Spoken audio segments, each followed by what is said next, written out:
자, 대학생을 위한 실용금융 10주차 수업을 들어가겠습니다. 자, 오늘은 이제 그 금융기관과 금융상품에 대해서 이제 배울 거예요. 우리가 이제 그 여러분들이 모아놓은 그런 그 자금을 어떻게 이제 관리를 해야 될 것인지 그런 부분적인 것을 오늘 한번 다뤄보도록 하겠습니다. 자, 일단 먼저 금융시장이 어떤 것들이 구성되어 있고 어떤 것들이 있는지 한번 보도록 할게요. 자, 먼저 우리가 이제 금융시장이다, 또 금융이다 이런 얘기 많이 하잖아요. 자, 금융이라고 하는 그서부터 들어가자고요.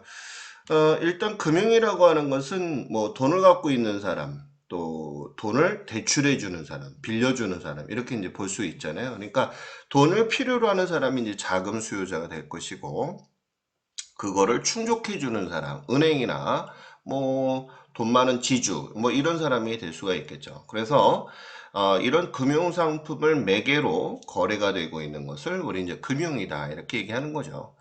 그런 거를 이제 우리가 이제 융통한다. 돈을 융통하는 거죠. 그런 융통하는 그 기관을 우리 이제 금융기관이다라고 하는데, 일단 중요한 것이 누구나 그러면 다 금융기관을 차릴 수 있느냐, 이런 것은 아니고, 법규를 준수하고, 그 다음에 맨 처음에 허가를 받거나 운영을 할 때 관련 법규를 따라야 기관이 되는 그런 부분이죠. 아무튼 그런 그 운영을 할 때 있어서의 지켜야 되는 그런 부분을 우리 이제 금융제도다라고 얘기합니다. 자, 그럼 이제 우리가 이 금융시장에서의 자금을 어떻게 이제 조달을 하느냐에 따라서 직접 금융시장이냐 또는 간접 금융시장이냐 이렇게 이제 나눌 수가 있어요. 그러니까 직접이다라고 하는 것은 우리가 이 자금을 필요로 하는 사람이 있잖아요. 자금 수요자가 직접 금융을 조달하는 이런 형태가 되는 게 바로 이 직접 금융이고 자금 수요자가 금융기관을 통해서 공급을 이렇게 받는 그런 부분을 우리 이제 간접 금융시장이다라고 보통 얘기를 합니다. 자, 그림에서 잠깐만 보시게 되면 자금 수요자가 주식회사가 될 수도 있고 개인도 될 수도 있는데 예를 들어서 주식회사라고 한번 예를 들어 볼게요. 그러면 주식회사다라고 하게 되면 주식과 사채를 발행할 수 있잖아요. 그래서 투자자들로 하여금 주식을 우리가 발행해서 판매하고 그 대금을 자금 조달을 하는 그런 형태가 바로 이 직접 금융시장이다라고 보시면 되겠고, 그 다음에 이제 간접 금융시장이다라고 하는 것은 자금을 필요로 하는 사람이 금융기관으로부터 돈을 빌리는 거죠.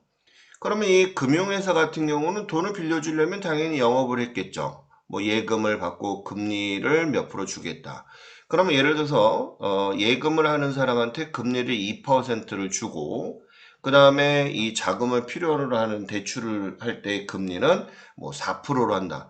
그러면 은행에서는 2% 남기는 장사를 하는 거잖아요. 이렇게 우리가 금융기관을 통해서 자금을 공급받는 이런 형태가 간접 금융시장이다. 이렇게 이제 보시면 되겠습니다.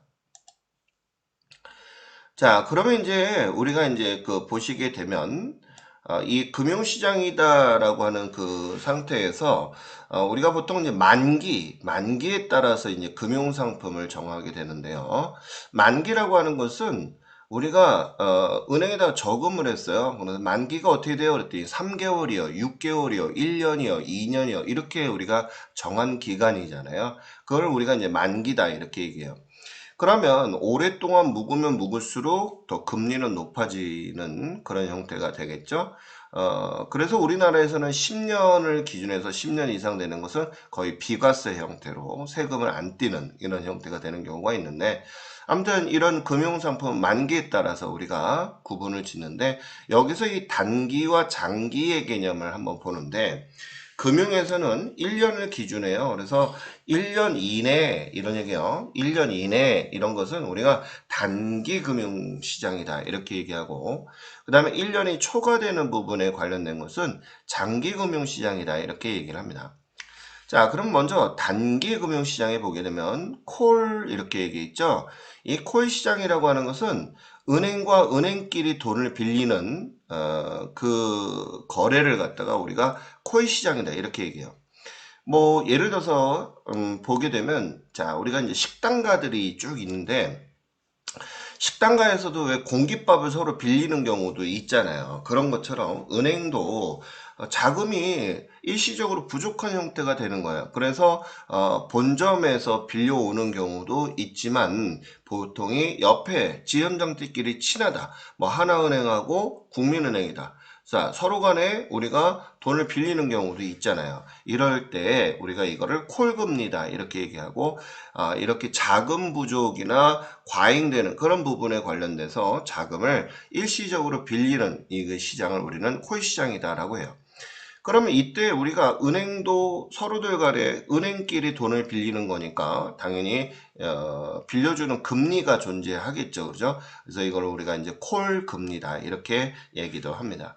자, 그다음 이제 기업은행 CP 또 양도성 예금 증서 같은 경우가 있죠.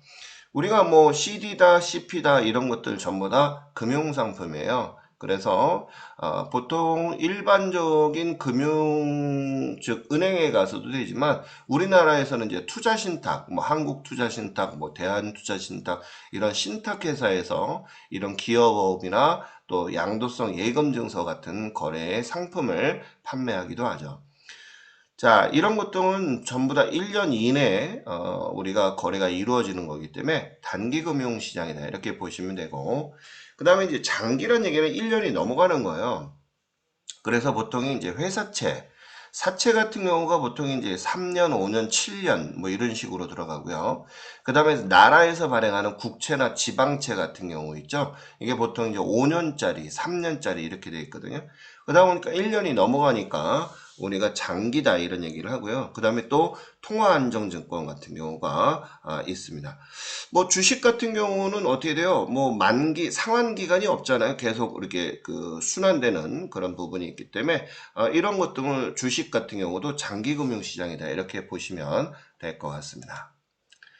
자, 그럼 이제 우리가 이 금융 시장에 대해서 분류를 해보게 되면 이 금융 시장에서는 발행 시장이 있죠. 이 발행 시장이라고 하는 것은 어떻게 돼요? 그 아까도 얘기했듯이 직접 금융에서 주식회사가 직접 주식과 사채를 발행을 해서 투자자로부로 직접 돈을 갖다가 자금을 조달하는 경우 이런 걸 우리가 이제 발행 시장이다 이렇게 얘기하고 그러면 이 발행한 것을 매매를 통해서 거래가 돼야 되는 거잖아요. 이것을 우리 이제 유통시장이다라고 해요. 뭐 우리나라 같은 경우는 주식 거래를 하는 것이 어디예요?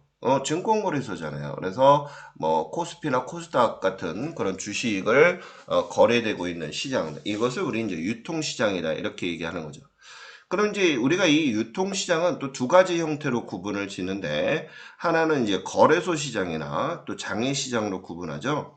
이 거래소 시장이라고 하는 것은 하나의 그 형식적인 그 틀을 갖춰 놓은 거예요. 그러니까 증권거래소에서 거래를 하게끔 딱 만들어 버렸잖아요. 그죠? 이런 그 형식적인 그런 틀 안에서 거래가 되는 그런 부분이죠.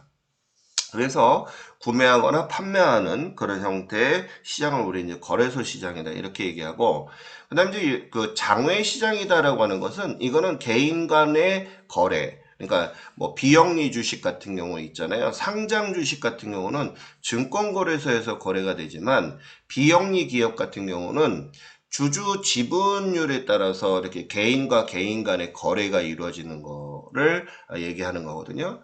그러니까 그 상장된 회사들만 증권거래소에서 거래가 되는 것이고 그런 그 거래되는 주식을 우리는 상장 주식이다 이렇게 얘기해요. 그럼 비상장이다는 얘기는 증권거래소에서 거래가 안 돼요. 그러니까 개인 간의 거래에서 만나서 하는 그런 시장을 우리가 이제 장외시장이다라고 해요. 이렇게 우리가 이 유통시장에는 형식화되어 있고 법적으로 이렇게 딱 이렇게 그 거래가 되는 형태가 되는 게 이제 거래소 시장이고 그 다음에 개인 간의 맨투맨으로 만나는 것을 장외시장이다 이렇게 보시면 되겠습니다. 자, 그럼 이제 우리나라에서의 금융회사는 어떻게 구성이 되어 있는가 이게 이제 우리 한번 보자고요. 자, 먼저 크게 금융기관의 그림을 잠깐 보시면 은행이냐 비은행이냐 그 다음에 기타의 금융기관이냐 이렇게 이제 크게 세 가지 형태로 구분을 질 수가 있어요. 보통 이제 은행이다라고 하는 것은 물론 이제 금융기관에 관련된 건 관련 법규에 따라서 설립을 하게 되고 그 운영에 대한 법규가 각각의 다른 색깔들을 갖고 있거든요. 그래서 이 금융 서비스 하는 그 부분도 달라져요. 그러니까 어떤 누구를 대상으로 해서 서비스를 제공을 할 것이고 그 서비스를 제공한다는 게 뭐예요? 뭐 예금을 받는다거나 대출을 해주는 그런 형태의 또 자금을 융통해주는 이런 부분이 이제 서비스다라고 보는 거잖아요. 그래서 우리가 이 금융기관에서는 은행, 비은행, 그 다음에 또 보험이나 또 투자회사, 또 기타 금융기관 이렇게 이제 세 가지로 크게 구성돼서 있다는 거. 자, 그러면 이제 우리가 제1금융권이다 이제 보통 얘기를 하는데요. 제1금융권, 2금융권, 3금융권 이렇게 얘기해요. 그 다음에 이제 보통 지하경제 이렇게 얘기해요. 그럼 이제 우리가 이제 뭐 명동 사치시장 뭐 이렇게 해서 명동 혹시 한번 가보신 적 있나요? 옛날에는요, 저 어렸을 때는 명동 입구에 그 이렇게 간판이 있어요. 사채. 뭐 이렇게 해서 돈 빌리실 분, 뭐 이렇게 해가지고 편말이나 간판을 세워놓고 사채 시장, 사채 거래하는 그런 데가 있어요. 이거를 우리가 이제 지하 경제다 이렇게 얘기를 해요. 보통 이제 우리가 왜 돈 빌려놓고 돈을 못 갚게 되면 드라마나 영화에서 왜 조폭들한테 뒤지게 맞는 경우들 많이 있죠. 그런 것들이 이제 우리 지하 경제돼요. 근데 이게 웃기는 거 아십니까? 돈을 빌려주고 폭력을 행위하는 것은 분명히 형법에 돼요. 그래서 맞은 거 부분에 대해서 경찰이 신고를 하게 되면 분명히 그 형사처벌로 이 조폭들이 당하게 되는 게 당연한 거거든요.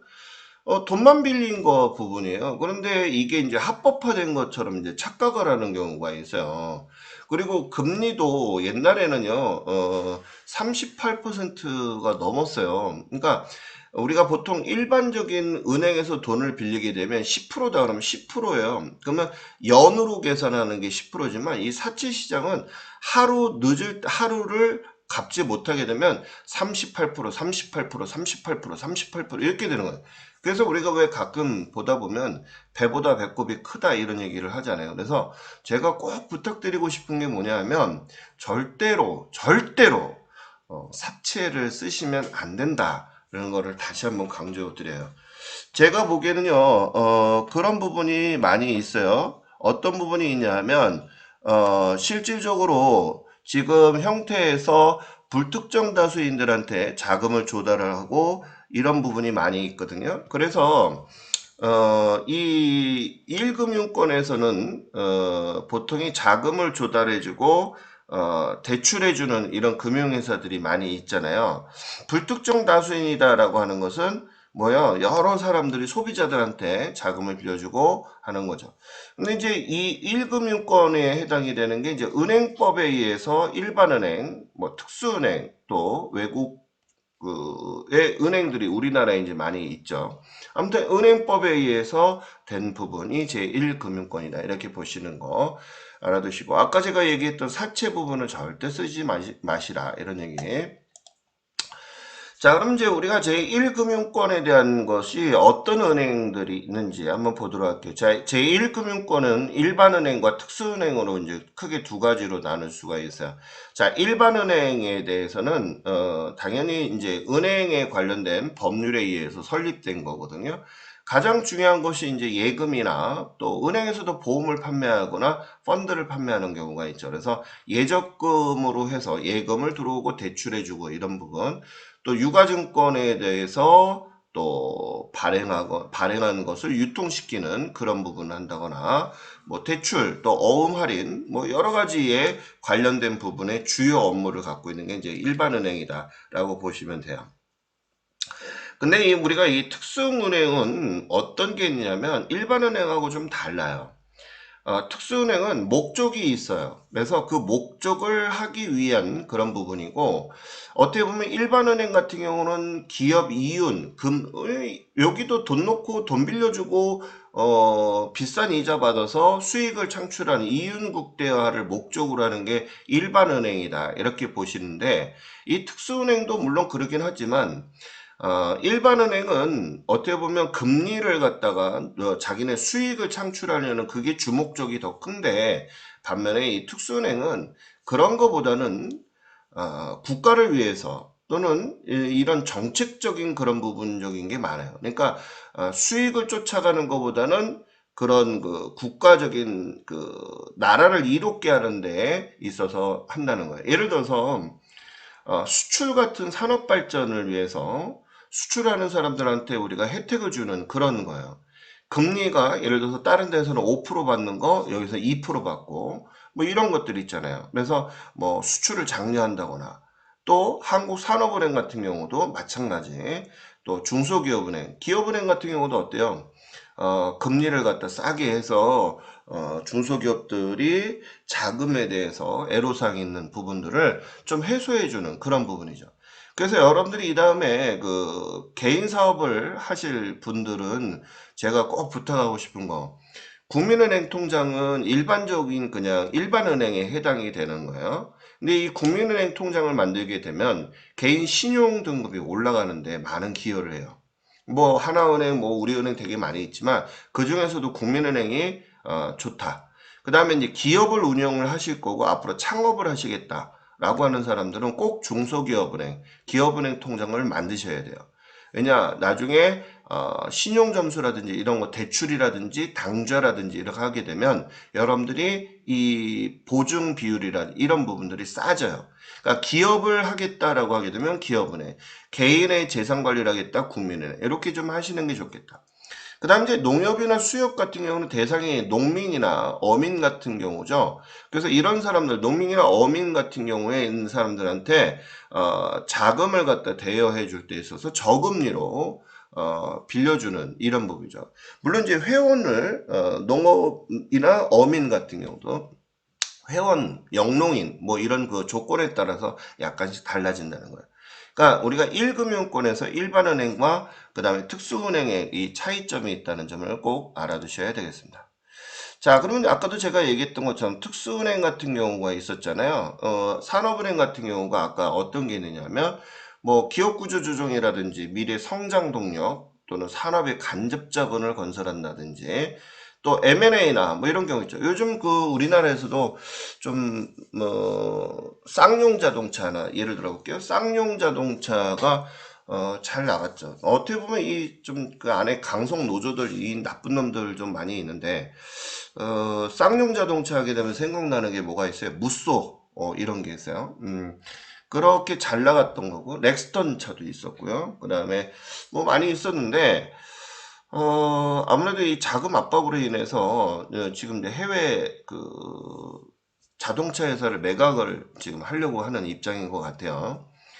그런데 이제 어떻게 살려는 사람은 아무래도 이제 싸게 기업을 인수하려고 하는데, 돈도 없으면서 싸게 살려고 하는 놈들도 많이 있죠. 우리 국내 기업도 그런 데가 많잖아요. 원래 남의 거 이렇게 망한 기업 살려는 사람들은 인정사정 없죠. 뭐 식당도 마찬가지, 모든 게 다 그런 것 같아요. 자, 아무튼 이렇게 그 사회 간접 자본이나 이런 그 은행들 그 M&A 하는 이런 부분들에 대한 산업을 매매하거나 매수하거나 이런 것들이 이제 한국산업은행에 꼭 껴서 있어요. 그러다 보니까 이 산업은행이 지탄의 목소리를 많이 듣죠. 왜? 우리나라의 좋은 기업들을 외국한테 헐값에 이렇게 매매하는 그런 중간 가교 역할을 하는 경우도 있는데, 사실 이 산업은행 같은 경우는 문제가 있겠어요. 살려는 사람이 없으니까 지네들이 중간 가교 역할을 하는 것 뿐이죠. 왜 하는 거예요? 다른 은행은 왜 안 할까요? 얘네들이 산업은행이 그 기업한테 많은 그 대출이라든지 이런 부분을 많이 했거든요. 그러면 얘도 채권 회수를 하려면 전면에 나서서 해야 될 부분이 많기 때문에 산업은행이 그런 부분을 많이 하는 거죠. 그 다음에 이제 수출입은행 같은 경우가 많이 있죠. 해외 투자나 자원개발, 뭐 이런 부분을 위해서 하는 거죠. 우리가 이제 우리나라에 외화 같은 경우가 많이 들어오게 되면 아무래도 통화량이 많이 늘어나게 되고, 또 수출도 많이 늘어나게 되면 우리나라의 자구 화폐도 상당히 올라가는 그런 부분들이 있잖아요. 아무튼 좋은 일을 하는 그런 부분이 이제 특수은행이다라고 보시면 돼요. 자, 그다음에 이제 농협 같은 경우, 아까 제가 그랬죠. 농업인이 돼야 되는데, 이 농업인이 무조건 농사 짓는다고 되는 게 아니에요. 그런 그 조건에 맞춰서 돼야 되고요. 교육도 받아야 되고 되게 많습니다. 자, 이런데 출자금을 하게 되면 영농인들한테 특혜를 많이 주죠. 뭐 비료를 산다거나 뭐 씨앗을 산다거나 뭐 이런 때도 상당히 해주고요. 그 다음에 또 기름 이런 부분들도 혜택을 많이 줍니다. 뭐 부가세를 공제를 해준다든지 이런 것들이 많은데 이 농협이라고 하는 게 이렇게 농촌에 있는 농업인을 대상으로 해서 금융 서비스를 제공하는 게 사실 농협이에요. 그러니까 일반인보다는 물론 일반인한테도 예적금에 대해서 받는 게 있는데 보통의 이 농협의 설립 취지는 농업인을 대상으로 해서 자금을 필요한 금융 서비스를 제공하겠다. 이게 이제 가장 주된 목적이다라고 보시면 될 것 같습니다.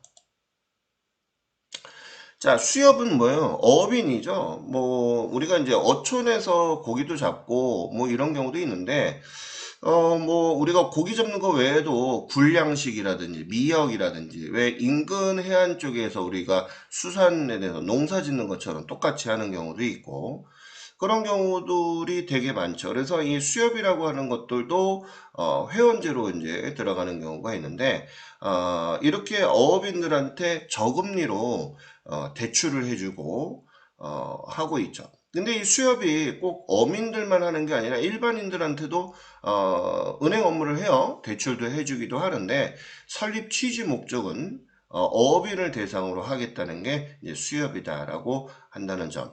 자, 이런 것들이 이제 특수은행이다라고 보시면 돼요. 그러니까 1금융권하고 좀 다르다라고 보시면 되겠습니다. 자, 그러면 이제 우리가 비은행, 우리가 제2금융권이다 이렇게 이제 보통 얘기하는 건데, 자, 그림에 있는 것처럼 제2금융권이라고 하는 것이 어떤 것이 있느냐? 상호저축은행. 왜 뭐 가끔 선전에 보면 오케이 무슨 저축은행 뭐 이런 선전들 많이 보죠. 뭐 저축은행 들어가는 것들은 전부 다 제2금융권이다라고 보시면 되겠고요. 그 다음에 우체국. 우체국 같은 경우는 국영기관이잖아요. 근데 우체국에서도 예금이나 보험 같은 거를 판매하고 있어요. 물론 이제 대출 같은 경우도 하고 있는데 아무튼 이런 부분이 있고요. 그 다음에 종합금융회사 같은 경우가 있죠. 그 다음에 이제 자산운용회사들이 있어요. 그 다음에 또 신용협동기구 같은 경우가 있습니다. 자, 우리가 이제 그 부분에 관련돼서 있는데 아까 농협이나 수협 같은 경우가 제가 특수은행이다 이렇게 얘기했는데 이 농협이나 수협도 이 단위조합이냐 아니면 중앙회냐 이런 성격이 좀 다르게 봐요. 그래서 중앙회 쪽에서 관련된 것은 특수은행이다라고 보시는 거고 이거는 단위조합이에요. 이런 것들은 제2금융권으로 우리가 분류가 된다는 점을 혼동하지 않으셨으면 좋겠는데요. 먼저 우리가 이 상호저축은행에 대해서 잠깐만 보시면 이 상호저축은행 같은 경우에는 이제 우리가 보통이 서민들 상대로 하잖아요. 그래서 보통 이제 시장들, 재래시장 같은 경우에 이제 보통 많이 있어요. 그래서 일반 그 제1금융권보다도 사실은 금리가 되게 높아요. 왜냐하면 제1금융권은 안전한 그런 경우가 많기 때문에 일반인들이 보통이 이 저축은행보다는 1금융권을 선호하는 경우가 많거든요. 그럼 얘네들도 영업을 해야 되잖아요. 금융 영업을 해야 되기 때문에 당연히 제1금융권보다도 금리를 많이 줘야지만 고객을 유치할 수 있는 거잖아요. 그래서 이 서민 상대로 해서 또 시장에서 있는 사람들을 대상으로 하다 보니까 금리가 제1금융권보다 좀 높다 이렇게 보시면 됩니다. 아무튼 은행하고 똑같은 일을 하고 있는데 서민과 소규모 기업을 대상으로 하는 게 주된 목적이다 이렇게 보시면 되겠고요. 그 다음에 또 이제 우체국 같은 경우에는 우리가 최신간서라고 얘기를 하는데 옛날에는 뭐 엽서를 보내거나 편지를 하는데 요즘 뭐 엽서나 편지 같은 거 안 하죠. 저희 어렸을 때는 뭐 가요 프로그램 같은 경우에 보게 되면 그 관제엽서 같은 데에서 순위 차트를 했는데 그게 벌써 옛날 얘기잖아요. 그죠? 요즘엔 전부 다가 어떻게 핸드폰 하나로 모든 것을 해결하는 그런 세대가 됐는데 자, 아무튼 그런 부분이에요. 그러다 보니까 우체국에서는 뭐 택배를 붙인다거나 보험 그 다음에 예금 이런 쪽으로 지금 이제 우체국에서도 바뀌어서 영업을 하고 있죠. 아무튼 이 우체국이라고 하는 게 이제 국영의 나라에서 하는 그 금융회사죠. 그래서 이런 뭐 농어촌이 됐건 일반적인 소비자가 됐건 이런 최신 쪽에 관련돼서 일을 하면서도 금융기관에 일을 하고 있다. 이렇게 보시면 되겠습니다. 자, 그다음에 이제 종합금융회사라고 있어요. 이런 건 이제 금융이나 투자신탁, 뭐 시설대여, 뭐 이런 것들을 하고 있는데, 이 여기에서 우리가 알아는 것들이 뭐가 있냐면 보험이나 뭐 지급 결제라든지 가계대출 이런 것들은 하지 않아요. 어떤 게 있느냐면 이런 거예요. 보증서 끊어주고 뭐 하는 거, 신용보증기금 뭐 이런 것들이 있잖아요. 이런 것들은 우리가 보증서를 끊어주거나 또 신탁을 해주는 그런 부분들이 있어요. 뭐 보증을 해준다는 거잖아요. 나 이 기업 보증서 끊어줄게. 내가 책임질게. 뭐 이런 거죠. 그런 것들이 있죠. 그 다음에 이제 자산운용회사 같은 경우 자, 이런 것들이 이제 보통이 어떻게 돼요? 뭐 투자 운용 순이익이 생기게 되면 그 부분을 갖다가 투자자들한테 배부해주는 그런 부분이죠. 예를 들어서 요즘에 이 자산운용회사들 많이 있죠. 어떤 경우가 있느냐면, 뭐, 와디즈나, 뭐, 크라우딩 펀드라든지, 이렇게 해서, 투자자를 하여금 투자금을 모으고서, 이 부분에 대해서 성과가 나오게 되면 일반 투자자들한테 돌려주는 그런 형태가 많이 있잖아요. 이런 것들이 바로 이 자산운용회사다. 이렇게 보시면 돼요. 뭐 많이 있죠. 뭐 그림 같은 경우도 있고요. 그 다음에 뭐 신제품 같은 경우, 뭐 요즘 뭐 TV에서 와디즈 선전하게 되면 다른 가게에 없는 우리만의 독창적인 뭐 상점의 상품을 뭐 투자해달라 뭐 이런 형태의 선전을 하는 거잖아요. 그런 것들이 이제 보통 자산운용회사다 이렇게 보시면 되겠고. 그 다음에 이제 신용협동기구다라고 하는 것은 아까도 얘기했듯이 이 단위조합이에요. 중앙회가 아니라 이 중앙회하고 단위조합은 다르거든요.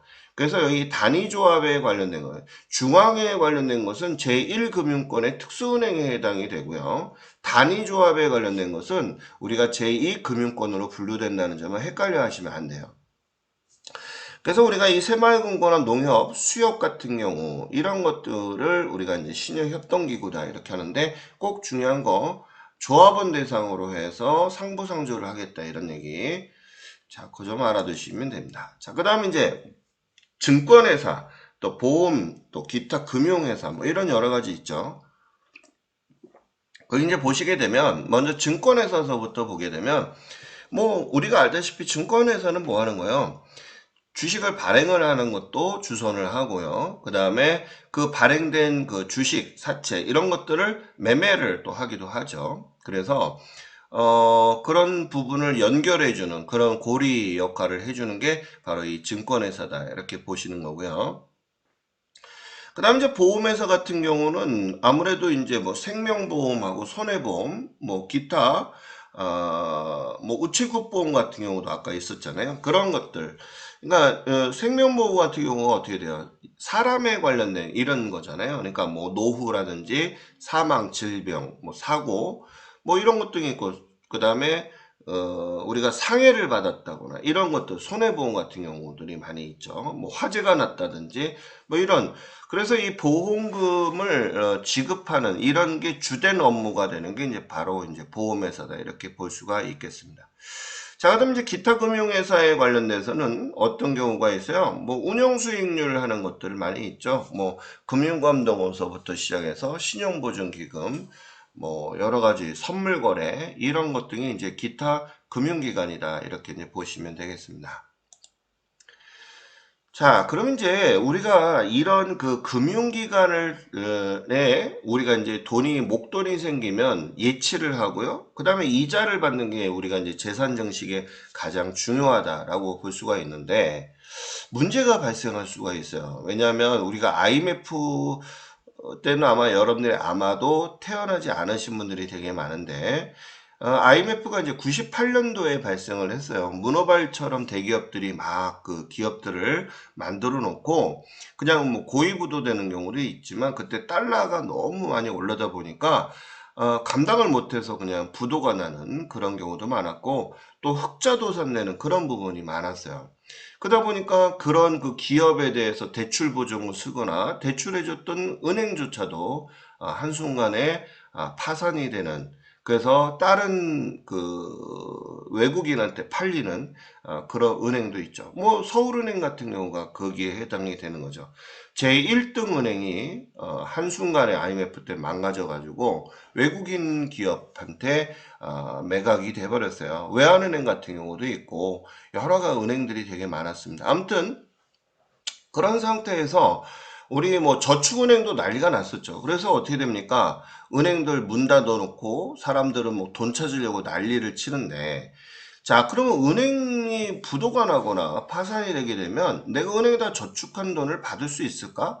그런 이제 고민이 생기게 되는데, 그게 이제 예금자 보호제도에 관련돼서 생기게 됩니다.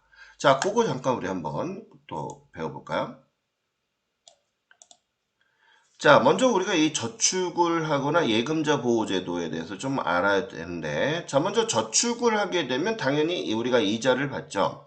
무조건 다 받는 게 아니에요. 세금을 떼는데, 우리나라에서는요, 소득세하고 그 소득세에 대해서 10%에 대한 지방소득세가 붙어요. 옛날에 우리가 이제 주민세다 이렇게 보통 얘기를 했어요. 그래서 하는데, 그래서 우리가 이제 소득세를 우리가 이제 보통 본세다 이렇게 얘기하거든요. 14%. 여기 10%니까 1.4%가 붙을 거 아니에요. 그래서 15.4%만큼을 세금을 띈다 이런 얘기예요. 그러면 이때 그 은행에서는 우리 소비자들한테 어떻게 돼? 세금 띄고 실수령액만 이자를 주잖아요. 이것을 우리는 원천징수를 당했다라고 하는 거예요. 왜냐하면 원초적으로 내가 세금 띄고 돈을 받았다. 이래서 우리는 원천징수를 당했다. 원초적으로 세금을 띄었다. 이게 원천징수예요. 그래서 세금을 띈 것을 은행이 대신 신고해 주는 거예요. 그리고 그 부분에 대해서 대신 신고를 하니까 분리과세한 거죠. 종합과세는 내 소득을 내가 직접 신고하는 거지만 은행이 대신 걷어서 신고해 주는 그런 형태가 되죠. 하지만 이제 그 금융소득이 2천만 원 이상인 자, 대단하죠. 자, 금융소득이 2천만 원이 되려면요, 계산을 대충 해보면 현재 금리가 2%다. 그러면 2%다라고 하게 됐을 때 2천만 원이 이자가 연 이자가 나오려면 얼마를 은행에다 집어넣어야 되냐면 10억 정도를 은행에다 예치를 해야지만 2%일 때 연 2천만 원 정도가 나와요. 그러니까 금융소득이 2천만 원이 연 나온다. 그러면 뭐 어마어마한 거죠, 그죠? 연봉 가까이 나오는 거잖아요, 그죠? 그러면 예를 들어서 2천만 원이 아니더라도 우리가 이제 1천만 원을 우리가 저축을 했다. 자, 그러면 1천만 원을 저축하면 금리 3% 주겠대요. 그러면 1천만 원 곱하기 1 플러스 이익률 하게 되면 3%니까 0.03 나오잖아요. 그러면 1.03% 나오죠. 그러면 1천만 원 곱하기 1.03 하게 되면 1,030만 원. 그러니까 1년 동안 1천만 원을 은행에 저축하면 30만 원 이자를 받는데 이자를 다 받는 게 아니거든요. 왜냐하면 세금 뗀다고 그랬잖아요. 그래서 15.4%를 차감을 하게 되면 그러면 여기서 15.4%는 어떻게 계산이 되냐면 30만 원 곱하기 15.4% 계산하는 거예요. 즉 이자에 대해서만 계산하지 원금에 대해서 계산하는 게 아닙니다. 그러면 30만 원 이자 받을 때 46,200원만큼은 세금을 띈다 이런 얘기예요. 그러니까 결론적으로 1,030만 원에서 46,200원만큼을 떼니까 실수령액은 1,025만 3,800원만큼이 되는 거죠. 자, 아무튼 이렇게 우리가 이제 세금을 띈다 알아두시면 될 것 같고요. 아까도 얘기했듯이 보통 이제 그 65세 경로 우대에 있는 사람들한테는 세금을 거의 안 떼려고 하죠. 그래서 우대 상품들이 많아요. 우리나라에서도 그 10년 장기 우대 이런 부분이 있죠. 10년짜리는 무조건 비과세 형태를 많이 띄고 있어요. 그래서 세금 우대 상품이 있고 경로 우대에 관련된 거와 10년이 넘어가면 전부 다 비과세 형태가 있다. 이렇게 알아두시면 되겠습니다. 자, 그 다음에 이제, 우리나라의 예금자 보호제도에 대해서 잠깐만 소개할게요. IMF 때 아까 제가 금융기관이 많이 망했다. 그래서, 이때 전부 다 그 아비규환으로 은행 앞에서 난리도 아니었죠. 이때 이제 좋은 교훈이 어떻게 생겼냐. 한쪽에 몰빵으로 은행에다가 저축을 하지 마라. 이런 얘기죠. 왜? 자, 예를 들어서 여기 보시게 되면 국민은행이 있고요. 그 다음에 하나은행이 있고, 그 다음에 또 기업은행이 있고, 그 다음에 여기 또 뭐 우리은행이 있다. 이렇게 얘기 한번 해볼게요. 뭐 그 외에도 은행들이 많이 있어요. 뭐 전북은행, 뭐 부산은행 되게 많이 있는데, 자, 요런 은행들에다가 옛날에는 한쪽에다 몰빵을 해가지고 이렇게 10억 이렇게 예금을 했다라고 한번 해볼게요. 근데 우리은행이 부도나 파산이 됐어요. 그러면 자, 우리은행의 예금자 보호법에 의해서 5천만 원밖에 변상을 못 받아요. 그러면 10억 중에서 5천만 원, 그러니까 9억 5천은 그냥 못 받는 거예요. 그래서 앞으로 여러분들이 좀 알아두실 것이 10억을 한쪽 은행에 다 몰빵을 하는 게 아니라 여기도, 여기도, 여기도 이렇게. 그러면 여기에서 못 받게 되면 5천만 원 이상은 전부 다 보상을 받게끔 해줬거든요. 그러니까 한쪽에 우리가 한쪽에 이렇게 그 몰빵을 하는 게 아니라 은행마다 최소한 예금자 보호법에 의해서 1인당 5천만 원까지는 보상을 받게끔 했기 때문에 나중에 여러분들이 이 부분을 좀 알아두시고 한쪽 은행에다가 몰빵하는 일이 없어야 되겠다. 이런 거를 알아두시면 좋겠죠. 자, 그럼 이제 지금서부터는 제가 여러분들 이제 궁금한 게 뭐냐 하면 아무래도 이제 대학생이다 보니까 뭐 소득이 거의 없잖아요. 부모님한테 물려받는 아빠 찬스를 하거나 그것도 뭐 용돈 쓰는 거지 사실은 저축을 한다는 게 쉽지 않은 거잖아요. 자, 그러면 이제 우리가 이 종잣돈 만드는 그런 그 재테크를 한번 여러분한테 소개를 좀 해드릴까 생각이거든요. 자, 한번 들어봅시다. 자, 종잣돈 모으는 거 처음에 우리가 이제 계획을 잘 세워야 돼요. 일단 목표 5년 동안 하겠다. 5년 안에 내가 1,000만 원을 만들겠다. 너무 과대망상으로 잡으면 안 되겠죠. 내가 할 수 있는 범주 내에서 하는 게 좋아요. 보통이 우리 그런 경우 있잖아요. 뭐 500만 원 만들겠다. 그럼 500만 원을 만들어 놓고 1,000만 원 만드는 건 쉬워요. 근데 처음서부터 1,000만 원을 만들겠다. 이런 거는 어렵거든요. 그래서 현실적으로 가능한 거 500만 원 만들고 1,000만 원 만들고 그 다음에 1,500, 2,000 이런 형태로 만드는 게 좋겠죠. 일단 내가 목표하는 기간이 있어야 되겠고요. 얼마를 모으겠다. 이런 목표를 좀 잡아주시는 게 좋죠.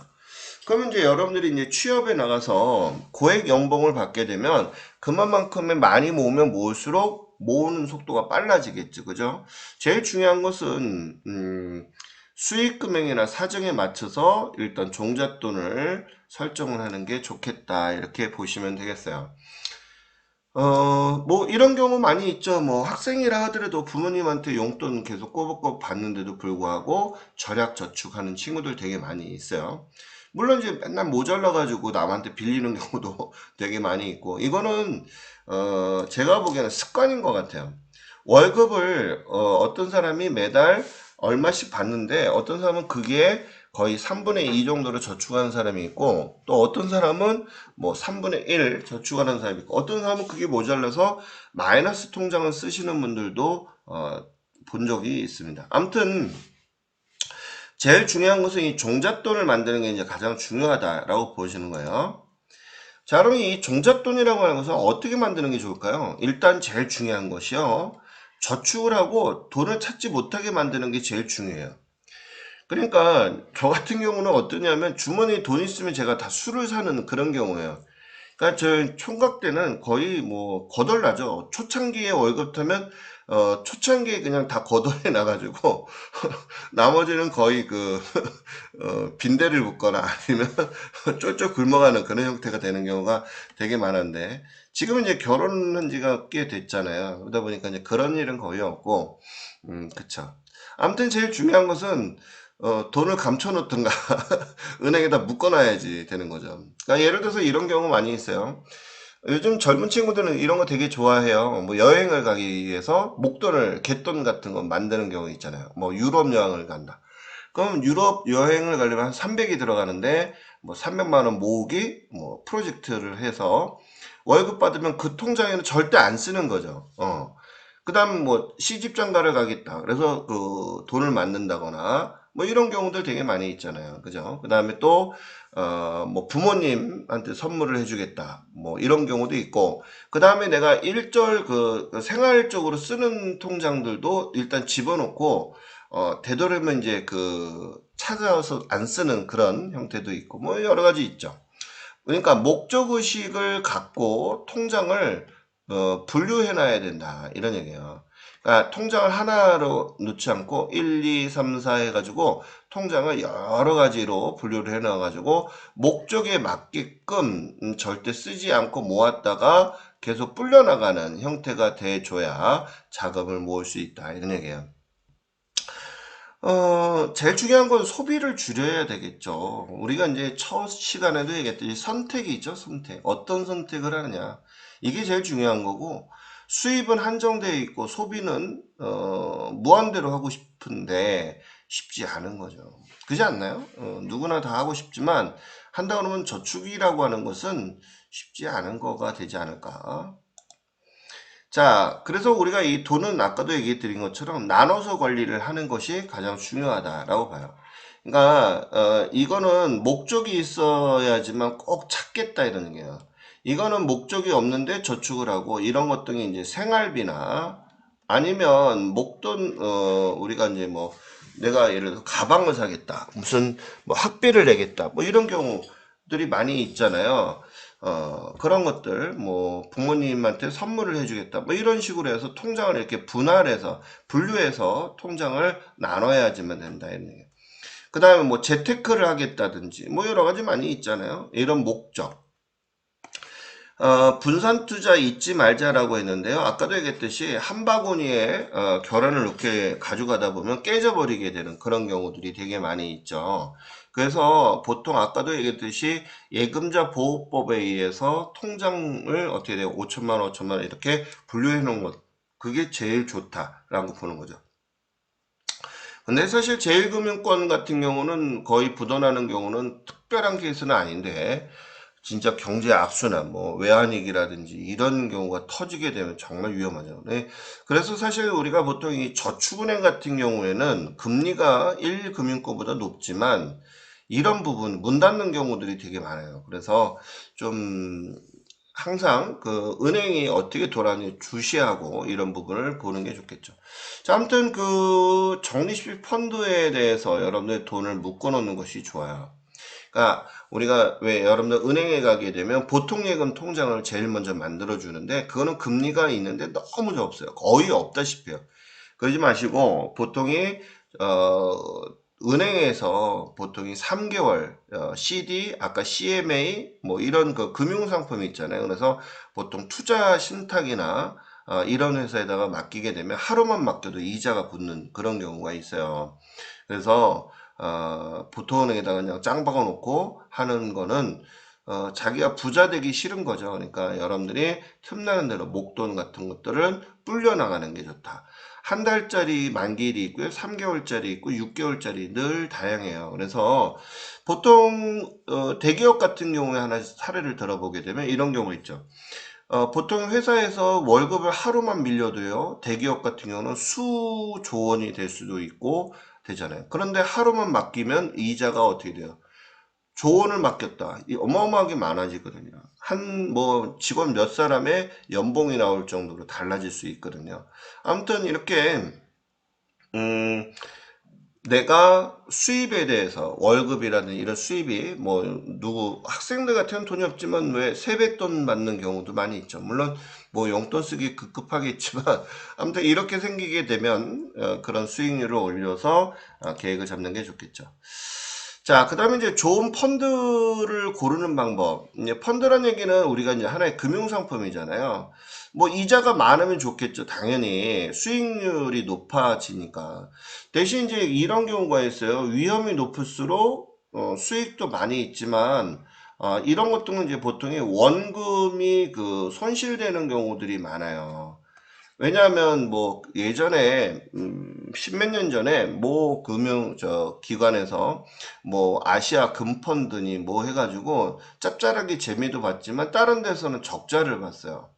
그래서 뭐 난리도 아니었는데 우리가 이제 그 위험이 높을수록 수익도 높아지는 건 맞아요. 하지만 이 그 부분이 수익이 높다라고 선택하기 전에 제일 중요한 게 뭐냐면 이 금융기관의 운용사 실적을 확인하시고 예치를 하는 것이 제일 바람직하다라고 봐요. 그래서 최소한 그 회사, 뭐 예를 들어 투자신탁이다. 그래서 이 투자신탁에서 이 금융상품을 권해요. 예를 들어서 뭐 CMA다. 그런데 이 CMA가 5년 동안의 수익률이 얼마큼 났어요? 라고 물어보세요. 그런데 이 사람들 처음에 이 상품을 판매할 때 어떻게 돼요?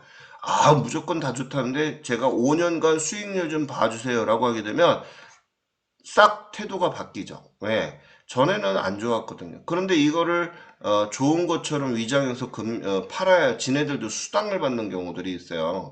그렇기 때문에 여러분들이 이런 그 펀드 상품을 고르실 때는 그 실적 같은 것들을 정확히 좀 보시고 나서 선택을 해야 된다. 그래서 최소한 5년 정도의 수익률을 보고 이 회사가 좀 안정적으로 수익을 내고 있다. 이런 것들을 우리가 이제 볼 필요가 있다는 거죠. 그래서 이제 보통 과거에 또 그랬다 그래서 과거에 너무 수익률을 너무 믿지 말고 참고만 하라는 거죠.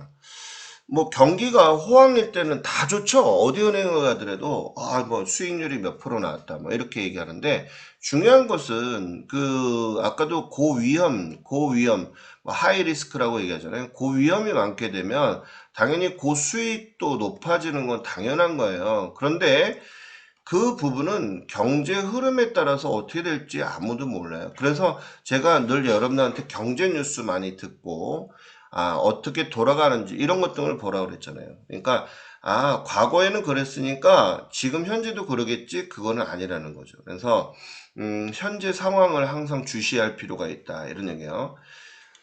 그 다음에 이제 어떤 경우가 있냐면 이런 경우가 있어요. 예를 들어서 그 이제 여러분들 주식에 대해서 직접 투자하는 사람이 있잖아요. 뭐 바로 이렇게 증권 사이트 개설해서 하는 경우도 있지만 간접 투자하는 경우도 있죠. 뭐 예를 들어 코스피다.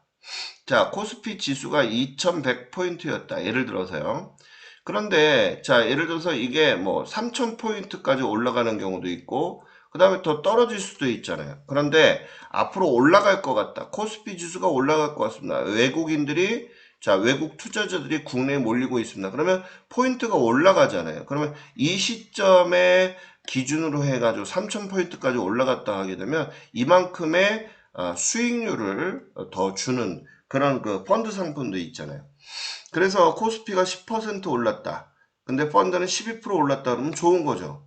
10% 오르는 데 있어서 12%에 대한 금리를 준 거니까요. 근데 만약에 이런 경우도 있잖아요. 5% 떨어졌는데 펀드는 5%를 까이지 않고 2%만 원금을 까이는 경우 이런 것들은 상당히 좋은 거거든요. 그래서 이런 그 펀드 운영 실적 또 잘 될 때하고 안 됐을 때 이런 그 금리 비교 이런 것들은 상당히 여러분들이 중요하고 앞으로도 여러분들이 자금 관리할 때 눈여겨봐야 되는 아주 중요한 거다라고 볼 수 있어요. 그잖아요. 여러분들 그 직장생활 어렵게 하시면서 돈 모았는데 원금 까이면서 이런 부분 저도 사실 주식 때문에 되게 많이 까먹었거든요. 지금도 많이 까먹어 있는 상태인데 하지 말아야 되는데 남들 하니까 심사숙고했다고 하는데도 사실 어려운 게 주식이 아닌가. 그 돈 가지고 부동산을 투자했으면 이런 후회도 좀 하고 있는데 아무튼 이 펀드사 이런 간접 투자하는 것도 여러분들한테 부탁하건데 좀 더 심사숙고하고 간접 투자를 좀 했으면 좋겠다. 꼼꼼하게 따져보는 거 좋잖아요. 왜 우리가 시장 가서는 물건 하나 깎을 때 깍쟁이처럼 하면서 이런 금융상품에 예치할 때는 너무나 그 안일하게 하는 경우들을 많이 볼 수 있는데 아무튼 그런 부분을 좀 더 신경을 쓰는 게 좋을 것 같다라고 생각이 됩니다. 일단 그리고 이제 마지막으로 여러분들한테 제가 꼭 부탁드리는 게 있는데 우리가 이제 노후가 되면 사실 뭐 노후가 되게 되면 제일 많이 돈의 소비 지출이 많은 게 사실 의료비거든요. 그래서 젊었을 때도 마찬가지예요. 우리가 이제 태어날 때는 먼저 태어나느냐 나중에 태어나냐 이렇게 하지만 죽을 때는요. 누가 먼저 갈지 몰라요. 인명재천이라고 하잖아요. 그런데 사실 요즘에 의료비가 어마어마하게 많이 올라갔기 때문에 이런 부분을 우리가 감당하기 사실 어렵다는 거죠. 뭐 젊은 친구도 집에서 놀고 있으면 의료비가 뭐 많이 나왔다 그러면 감당하기 어려운데 노인 돼서 그것도 뭐 누구나 마찬가지죠. 그래서 그런 것들에 대한 그 건강보험공단에서 해결을 해주는 경우도 있지만 아직도 미비한 부분이 많아요. 그래서 꼭 부탁드리고 싶은 게 있다면 여러분들 실비보험 하나는 꼭 가입을 하시고 거기에 이제 그 여러분들 취업을 하게 되면 암보험까지 들어주시는 게 좋겠다. 그 다음에 이제 여러분들 결혼을 하게 되면 아기를 낳을 거 아니에요. 그때 이제 유아에 관련된 보험 이런 것까지만 기본적으로 들어주시게 되면 좋을 것 같아요. 저희 아들도 낳고 나서 아기 낳고 우리 아들 낳고 나서 되게 힘들었거든요. 심장병 때문에 돈도 돈이지만 마음고생도 되게 많이 했었는데 다행히 보험을 가입을 해서 그런 부분의 혜택을 누렸던 것 같아요. 이게 별거 아닌 것 같은데 사람이 평상시 때는 잘 몰라요. 근데 우리가 사고라고 하는 게 꼭 그렇더라고요. 없을 때 그때 꼭 사고가 나더라고요. 있을 때는 사고도 안 나요. 그래서 여러분들이 아직 어리지만 직장 들어가시게 되면 꼭 들어야 되는 게 실비 또 안보험 그다음에 이제 연금 같은 경우 이런 거 꼭 들어두시는 게 좋겠다라는 생각을 가져봅니다. 자, 오늘 수업하시느라 수고 많으셨어요. 감사합니다.